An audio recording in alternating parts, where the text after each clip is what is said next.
ನನಗೆ ಮಾಹಿತಿ ಕೊಟ್ಟಂತವರು ಒಬ್ಬ ಸುನಿಲ್ ಅಂತ ಇದ್ದಾರೆ ನಮ್ಮ ಜೊತೆಗೆ. ಅವ್ರು ಮಾತಾಡ್ಸೋಣ, ಅವ್ರು ಏನ್ ಹೇಳ್ತಾರೆ, ಅವರು ಯಾವ ರೀತಿ ಒಂದು ಅಭಿಪ್ರಾಯ ಹಂಚ್ಕೋತಾರೆ, ಅವರು ಪ್ರತಿಭಟನೆ ಮಾಡ್ಲಿಕ್ಕೆ ಬಂದಂತ ಸಮಯದಲ್ಲಿ ಯಾವ ರೀತಿ ಇತ್ತು, ಈಗ ಯಾವ ರೀತಿ ಇದೆ ಅಂತ ಹೇಳ್ತಾರೆ. ಸರ್ ಬನ್ನಿ, ಈಗ ನೀವು ನಮಗೆ ಕಾಲ್ ಮಾಡಿದಾಗ ನನಗೆ ತುಂಬಾ ತೊಂದರೆ ಆಗ್ತದೆ ಅಂತ ಹೇಳಿ, ಇವಾಗ ನೀವು ಯಾವ ರೀತಿ ಫೀಲ್ ಆಗ್ತದೆ ಸರ್? ಇವಾಗ ಒಂದು ಸ್ವಲ್ಪ ನೀವು ಬಂದಿದ್ದಕ್ಕೆ ಎಲ್ಲ ಮಾಡಿಕೊಟ್ಟಿದ್ದಾರೆ. ನೀವು ಬರ್ದೇ ಹೋಗಿದ್ರೆ ಖಂಡಿತ ಮಾಡಿಕೊಡ್ತಾ ಇರಲಿಲ್ಲ ಅವರು. ನಾನು ಗ್ಯಾರಂಟಿ ಇದ್ದೀನಿ, ನಿಜ. ಯಾರು ಮಾಡ್ತಾ ಇರಲಿಲ್ಲ. ನಿನ್ನೆಲ್ಲ ಮಾಡಿದ್ವಿ, ಯಾರು ರೆಸ್ಪಾನ್ಸ್ ಮಾಡಿಲ್ಲ. ರಕ್ಷಣಾ ವೇದಿಕೆಯಲ್ಲಿ ಬಂದರು, ಅದಕ್ಕಿಂತ ಮುಂಚೆ ಇನ್ನು ಯಾರ್ಯಾರೋ ಬಂದಿದ್ರು, ಯಾರು ಏನು ಮಾಡಿಕೊಟ್ಟಿಲ್ಲ. ನೀವು ಬಂದ ಮೇಲೆ ಇವಾಗ ಮಾಡಿ ನಮಗೆ ಕೊಟ್ಟಿದ್ದಾರೆ. ಬಟ್ ಇದು ಎಷ್ಟು ಇರುತ್ತೆ ಅಂತ ನಮಗೆ ಗೊತ್ತಿಲ್ಲ. ತಾತ್ಕಾಲಿಕವಾಗಿರುತ್ತಾ ಏನು ಅಂತ ನಮ್ಗೆ ಇನ್ನೂ ಗೊತ್ತಿಲ್ಲ.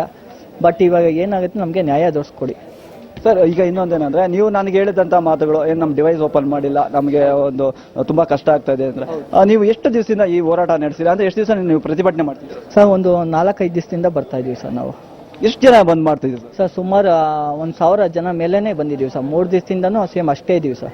ಅವರು ಯಾವ ರೀತಿ ನಿಮಗೆ ಪ್ರತಿಕ್ರಿಯೆ ನೀಡೋದು? ಆಫೀಸ್ ಸಿಬ್ಬಂದಿ ಆಗಲಿ, ನಿಮ್ಮ ಬಂದ ತಕ್ಷಣ ನೀವು ಮಾತಾಡಿಸಿ ನಿಮಗೆ ಏನು ಕಷ್ಟಗಳನ್ನ ಪರಿಹರಿಸ್ತೀವಿ ಅಂತ ಹೇಳಿದ್ರ, ಇಲ್ಲ ಏನಾದರೂ ಧಮಕಿ ಆಗತ್ತ ವಿಚಾರಗಳೇನಾದ್ರು ಮಾಡಿದ್ರ? ಸರ್, ಇದರಲ್ಲಿ ಯಾರು ಒಬ್ಬರ ಮೇಲೆ ಒಬ್ರು ಹೇಳ್ಕೊಂಡು ಓಡಾಡಿದ್ರು ವಿನಃ ಯಾರೂ ನಮಗೆ ಪ್ರತಿಕ್ರಿಯಿಸಿಲ್ಲ. ಖಂಡಿತವಾಗ್ಲೂ ಯಾರೂ ಹೆಲ್ಪ್ ಮಾಡಿಲ್ಲ ನಮಗೆ.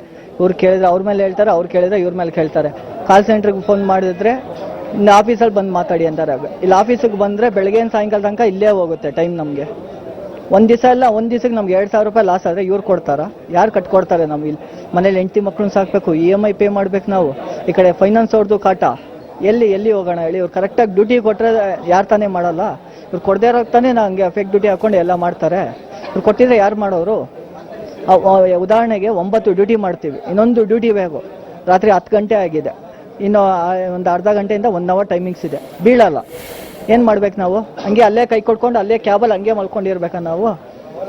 ಅದಕ್ಕೆ ತಾನೇ ನಾವು ಡ್ಯೂಟಿ ಹಾಕೊಳ್ಳೋದು. 10 ಗಂಟೆ ಒಳಗಡೆ ನೀನೇ ಡ್ಯೂಟಿ ಕೊಟ್ಮೇಲೆ ನಾವು ಯಾಕಪ್ಪ ಹೋಗ್ತೀವಿ? ಅದಕ್ಕೆ ಯಾಕೆ ಹೋಗ್ತೀವಿ ಹೇಳಿ? ಫೇಕ್ ಡ್ಯೂಟಿ ಅನ್ನೋದೇ ನಮಗೆ ಗೊತ್ತಿಲ್ಲ, ಆಯ್ತಾ? ಇವ್ರು ಕರೆಕ್ಟಾಗಿ ಕೊಟ್ಟರೆ ನಾವು ಯಾಕೆ ಮಾಡ್ತೀವಿ? ಇಲ್ಲಿಗೆಲ್ಲ ಬಂದು ಹಿಂಗೆಲ್ಲ ಮಾಡ್ತಾ ಇದ್ವು ನಾವು.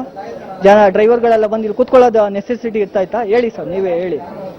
ಮತ್ತೆ ಈಗ ನಮ್ಮ ಜನಶ್ರೀ ವಾಹಿನಿ ಬಂದ ಮೇಲೆ ಇಲ್ಲಿ ಒಂದು ಶಾಂತಿ ರೀತಿ ಬಂದಿದೆ ಅಂತ ಹೇಳ್ಬೋದು. ಏನ್ ಹೇಳ್ತಾರೆ ಸರ್? ಸರ್, ನಮ್ಗೆ ತುಂಬಾ ಖುಷಿ ಆಯ್ತು ಸರ್. ಬೇಗ ಬಂದಿದ್ದಕ್ಕೆ ನಮ್ಗೆ ಇನ್ನೂ ಖುಷಿ ಆಯಿತು. ಮಾಡಿ 1 ಅವರ್ಗೆ ಫೋನ್ ಮಾಡಿದ್ದಕ್ಕೆ ಬಂದ್ರಲ್ಲ, ನಮಗೆ ತುಂಬ ಸಂತೋಷ ಆಯಿತು. ಎಲ್ಲ ಡ್ರೈವರಿಂದನೂ ನಾನು ನಿಮಗೆ ಅಭಿನಂದನೆ ಸಲ್ಲಿಸ್ತೀನಿ ಸರ್. ತುಂಬ ಖುಷಿಯಾಗಿದೆ. ಇದು ಅಭಿಬ್ ಹೇಳಂತ ಮಾತುಗಳು. ಅವರು ಸುನೀಲ್ ಅವರು ಹೇಳಂತ ಮಾತುಗಳು ಏನಂದ್ರೆ, ಎಲ್ಲಾ ಡ್ರೈವರ್ಸ್ಗೂ ಒಟ್ಟಾಗಿ ಸೇರ್ಕೊಂಡು ನಾವು ಅಭಿಬ್ ಏನೋ ಮಾಡ್ತಿದ್ದೀವಿ, ಏನೋ ಧನ್ಯವಾದ ಸಲ್ಲಿಸ್ತೀವಿ. ನೀವು ಬಂದ ತಕ್ಷಣ ನಮಗೆ ಈ ತರ ಒಂದು ಮಾಹಿತಿ ಸಿಕ್ತು, ಒಂದು ಒಳ್ಳೆ ಒಂದು ಕಾರ್ಯನೇ ಆಯ್ತು ಅಂತ ಹೇಳ್ತಿದ್ದಾರೆ ಅಭಿಬ್. ಓಕೆ ಸೀನಪ್ಪ, ಥ್ಯಾಂಕ್ ಯು ನಿಮ್ಮೆಲ್ಲ ಮಾಹಿತಿಗಾಗಿ. Hey,